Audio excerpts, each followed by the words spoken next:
அஸ்ஸலாமு அலைக்கும் and hello everyone. எல்லாரும் எப்படி இருக்கிறீங்க? இன்றைக்கி மதாசி கிச்சன் வீடியோவில் நம்ம ஃபிஷ் டேங்கை எப்படி பராமரிக்கலான்னு பார்க்கலாம். ஏன்னா இது கொஞ்சமாக நம்ம இதில் ஏதாச்சும் மிஸ்டேக் ஆனாலும் ஃபிஷ் எல்லாமே இறந்து போயிடும்.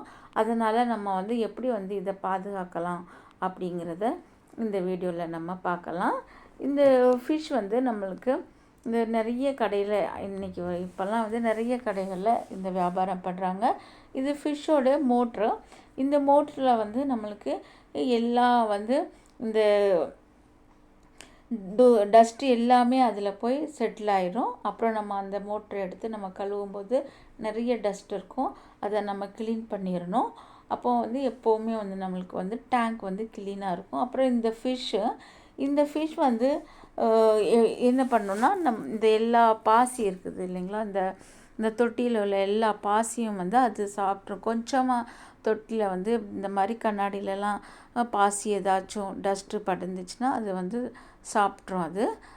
அதுதான் அதனுடைய வேலையே அது. அதனால் எப்போதும் இந்த 2 பொருள்னால் நம்மளுக்கு எப்போதுமே டேங்க் க்ளீனாக இருக்கும். பாருங்கள், இது ஒரு இடத்துல இருக்கும். அப்புறமா அழுக்கார மாதிரி அதுக்கு தெரிஞ்சதுன்னா பாசி எல்லாம் எங்கெங்கே படியுதோ அதெல்லாம் இந்த ஃபிஷ் சாப்பிட்ரும். அப்புறம் இதுக்கு நம்ம ஃபுட்டு அதிகமாக போடக்கூடாது. அவங்க சொல்லுவாங்க, நம்ம ஃபிஷ் வாங்கும்போதே சொல்லுவாங்க இவ்வளோ தான் போடணும் அப்படின்னு சொல்லிட்டு அந்த ஃபிஷ்ஷோட ஃபுட்டு தான் வாங்கி நம்ம கொஞ்சம் கொஞ்சமாக யூஸ் பண்ணணும்.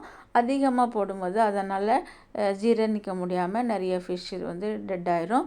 இந்த பாருங்கள், இங்கே இது உட்காந்துட்டு பாருங்கள் இந்த ஃபிஷ்ஷு. இது இந்த மோட்ரு நம்ம 24 ஹவர்ஸும் இந்த மோட்ரு நடந்துகிட்டே இருக்கணும். அப்போ தான் இதுக்கு ஆக்சிஜன் கிடைக்கும். இது ஆஃப் பண்ணக்கூடாது. அதனாலேயும் ஃபிஷ் இறக்குறதுக்கு நிறைய சான்சஸ் இருக்குது. இந்த மோட்டருக்குள்ளே தான் எல்லாமே டஸ்ட் பார்ட்டிகிள்ஸ் எல்லாமே செட்டில் ஆயிரும்.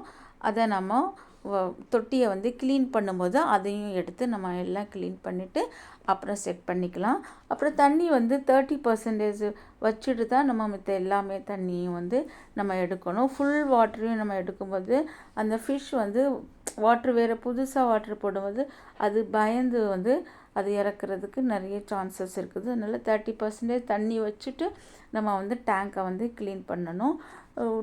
மேலே இந்த டிஷ்யூ பேப்பர் வச்சு கூட இந்த எல்லாமே துடைச்சிட்டு அப்புறம் நம்ம தண்ணியை ஊற்றிக்கலாம். மிச்சம் உள்ள 70%.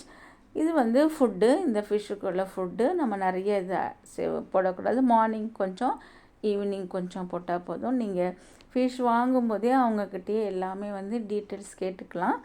அப்போ நம்மளுக்கு இந்த ஃபிஷ்ஷை எப்படி பராமரிக்கிறது அப்படிங்கிறது நம்மளுக்கு நல்ல டீட்டெயில்ஸ் அவங்க சொல்லுவாங்க. பாருங்கள், இந்த தண்ணி நான் போட்டு 1 மாதம் ஆயிடுச்சு. இன்னுமே இது க்ளீனாக இருக்குது. அப்புறம் குளோரின் வாட்டர், அது நம்ம ஆன்டி குளோரின், இதை ஒரு 15 டேஸ்க்கு ஒரு வாட்டி 5 ml தான் நம்ம ஊற்றணும். அதிகமாக ஊற்றக்கூடாது. 5 ml ஊற்றிட்டு போது தண்ணி எல்லாமே அதனுடைய பாக்டீரியா எல்லாமே இதாயிரும், டெட் ஆயிரும். அதனால நம்ம 5 ml 15 டேஸ்க்கு ஒரு வாட்டி போட்டுட்டு இதே மாதிரி நீங்கள் பராமரிச்சிங்கன்னா உங்களுடைய ஃபிஷ் எப்போதுமே நல்லாயிருக்கும். டேங்க்கும் க்ளீனாக இருக்கும். வீடியோ பிடிச்சிருந்தா ப்ளீஸ் லைக் பண்ணிட்டுங்க. நியூ வியூவர்ஸாக இருந்துச்சுன்னா ப்ளீஸ் சப்ஸ்கிரைப் பண்ணிக்கோங்க. இதன மாதிரி பயனுள்ள யூஸ்ஃபுல் வீடியோ திரும்ப வரும்.